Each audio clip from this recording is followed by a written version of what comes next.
प्रिय विद्यार्थियों, नमस्कार। वीर वीरमदेव राजकीय स्नातकोत्तर महाविद्यालय जालोर के YouTube चैनल पर आप सभी का स्वागत है। इससे पूर्व के वीडियो में हमने हिंदी साहित्य इतिहास के अंतर्गत आधुनिक काल में छायावादी युग के प्रमुख प्रतिनिधि कवि सूर्यकांत त्रिपाठी जी का व्यक्तित्व कृतित्व पढ़ा है। सूर्यकांत त्रिपाठी को महाप्राण और निराला जैसे शब्दों से उपनामों से विभूषित किया गया है। आप छायावाद के प्रतिष्ठित कवि हैं और इससे पूर्व के वीडियो में हमने पढ़ा था कि साहित्यिक जीवन संघर्ष की इनकी एक अथक संघर्षशील यात्रा रही है।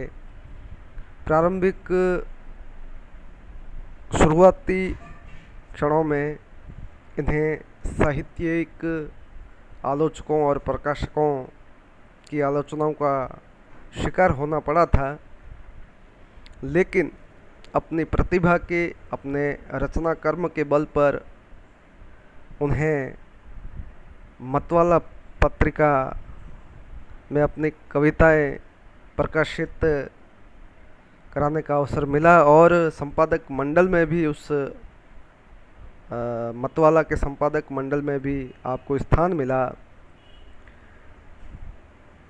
राम की शक्ति पूजा, दिल्ली तुलसीदास, जूही की कली, भिक्षुक, विधवा, बांधो ना नाव, संध्या सुंदरी, यामिनी जागी, स्नेह निर्झर, सरोज स्मृति इत्यादि सूर्यकांत त्रिपाठी जी की कालजयी रचनाएं हैं।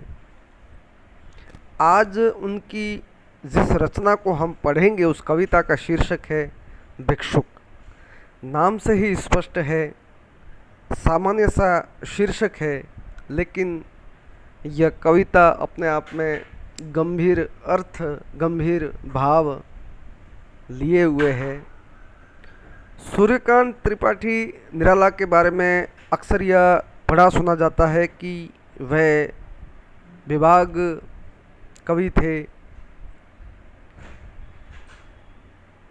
उनका जो हृदय है अत्यंत ही संवेदनशील परोपकारी भाव का रहा है और इनकी कविताओं को पढ़ने से, इनकी कविताओं को महसूस करने से यह लगता है कि इनका हृदय, इनके भाव संवेदनशील रहे हैं। भिक्षुक और विधवा कविता जो पूर्व में हमने पढ़ी थी, आज हम भिक्षुक पढ़ेंगे। यह कविता उनकी इसी संवेदनशील प्रवृत्ति और भावना का रूप लेती हुई आपको नज़र आएगी। इस कविता में एक भिखारी के व्यक्तित्व, उसकी स्थिति, उसकी पीड़ा, उसकी संवेदना, भावना, आसपास के परिवेश को विषय वस्तु बना करके सूर्यकांत त्रिपाठी निराला ने यह कविता लिखी है।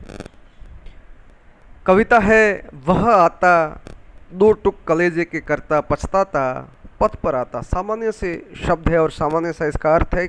भिखारी के बारे में कहा गया है, एक बिंब सीधा ही गली परिवेश के एक भिखारी पर जीवंत हो उठता है कि एक भिखारी है जो अपने कलेजे के, अपने हृदय के टुकड़े करता हुआ पछताता, अपनी तकदीर पे, अपनी स्थिति परिस्थिति पे अफसोस करता हुआ, पीड़ा करता हुआ, दुख करता हुआ रास्ते पर चलता है, जाता है। पेट पीठ दोनों मिलकर है एक। स्थिति ऐसी हो गई है भूख के कारण कि उसका पेट और पीठ दोनों मिलकर एक हो चुके हैं। इतना भूखा है, इतना पीड़ित है। चल रहा लकुटिया टेक, एक छोटी सी लकड़ी है, उस लकड़ी के सहारे, उस लकड़ी को टेकता हुआ ज़मीन पर चल रहा है। मुट्ठी भर दाने को, भूख मिटाने को, और वो उस रास्ते से अपनी भूख मिटाने के लिए, अपने परिवार और अपने बच्चों का पोषण करने के लिए, लालन पालन करने के लिए लोगों से भीख मांगता है। अपनी भूख मिटाने के लिए वो उस रास्ते से जा रहा है। मुंह फटी पुरानी झोली को फैलाता, दो टुक कलेजे के करता पछताता पथ पर आता। साथ दो बच्चे भी है सदा हाथ फैलाए।